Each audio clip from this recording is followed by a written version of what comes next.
steel, right? And notice that each curve has two temperatures, 228 and room temperature, see?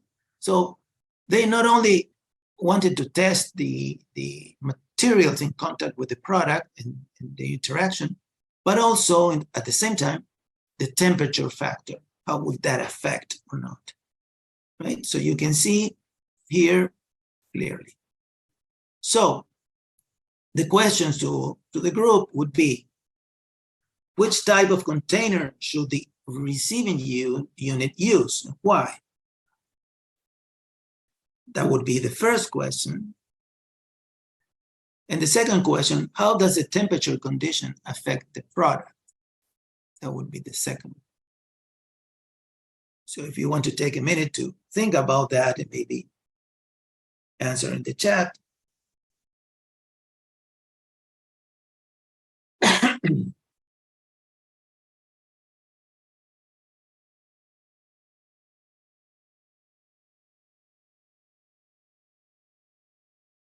Here, just to understand, this is the upper specification limit, the USL, just for you to, for people that do not understand the acronym. Hold time in hours and percentage.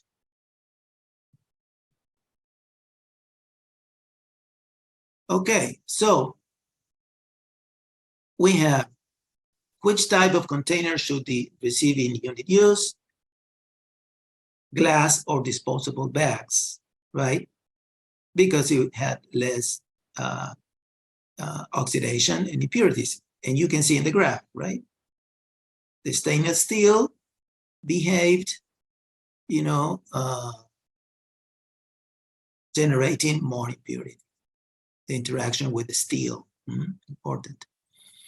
And how does temperature condition affect? Okay, obviously here you can see, see stainless steel, for example, stainless steel 228, which is the round, less the rhomboid stainless steel, higher. So you can clearly see it here in the stainless steel that the temperature is a factor.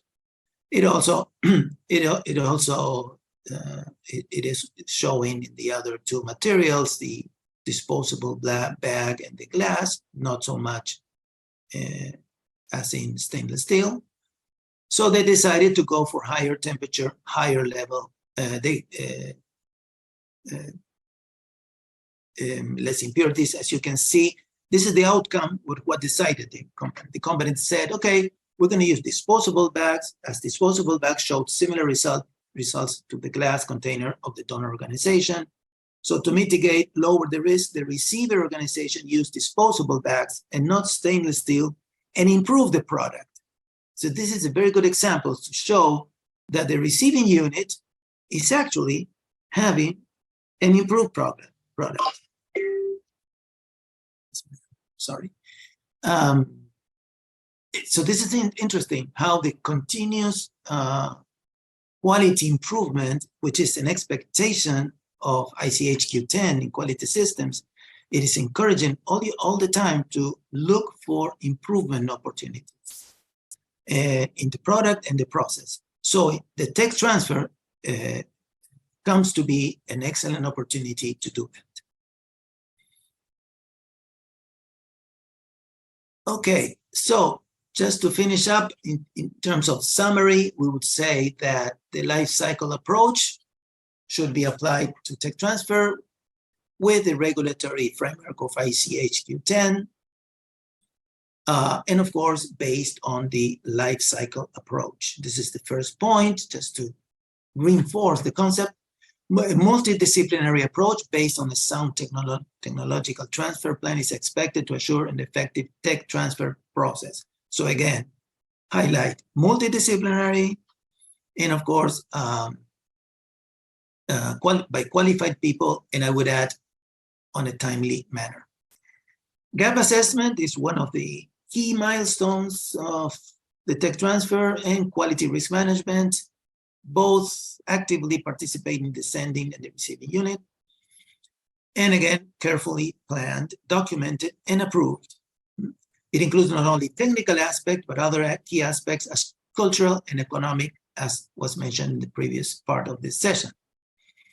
Equality in tech transfer agreement is the first step, followed by a careful and early planning based on the identification of the needs and expectation of the interested parties involved.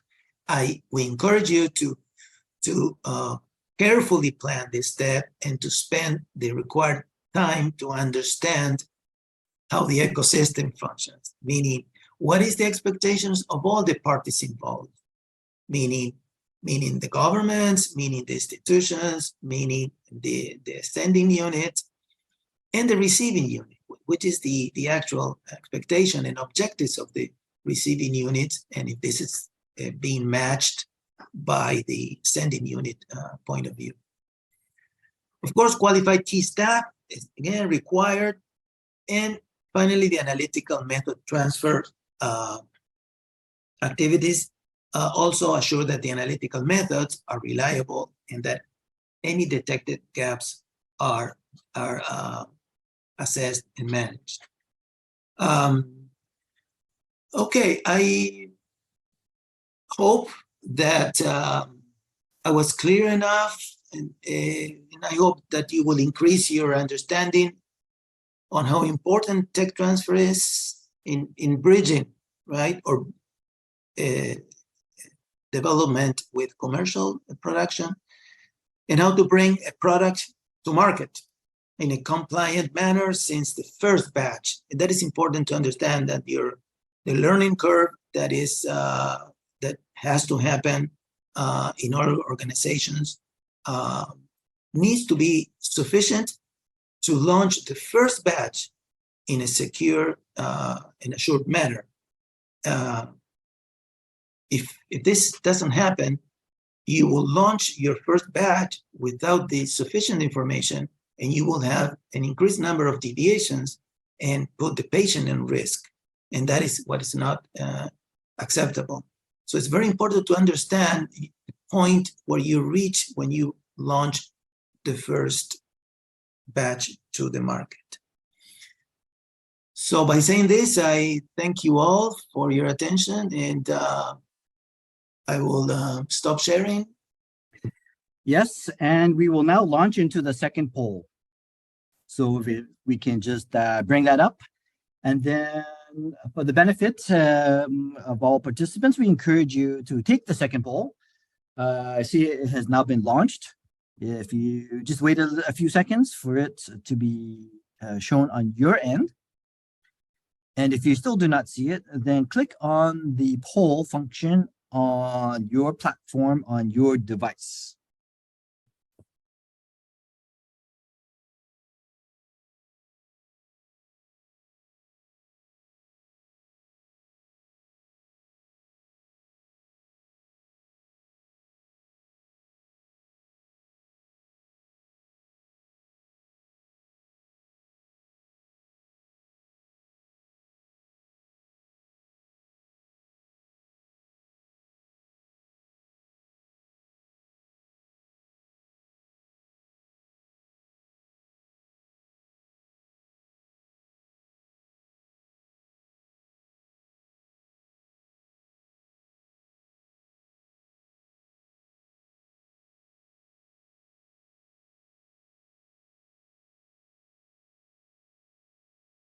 After the poll, we'll briefly show the answers to the questions that you see, the 3 questions that you see in front of you.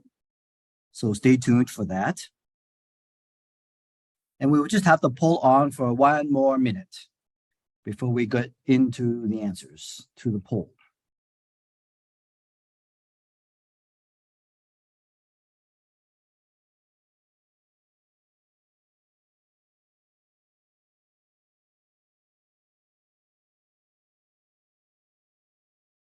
Okay, we'll be closing the poll very shortly. So if you have not submitted it yet, please do so right now.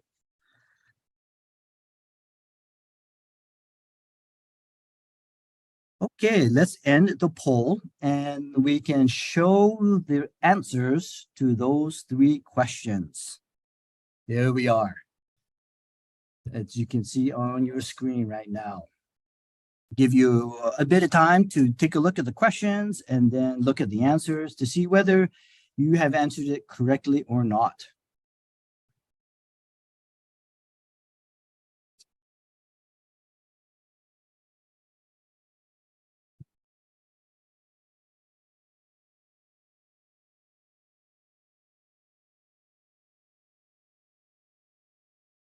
Okay, so let's move into the Q&A session. We have pre-selected one question for today. If you move to the next slide. So the question is to you, Victor, is it Yes.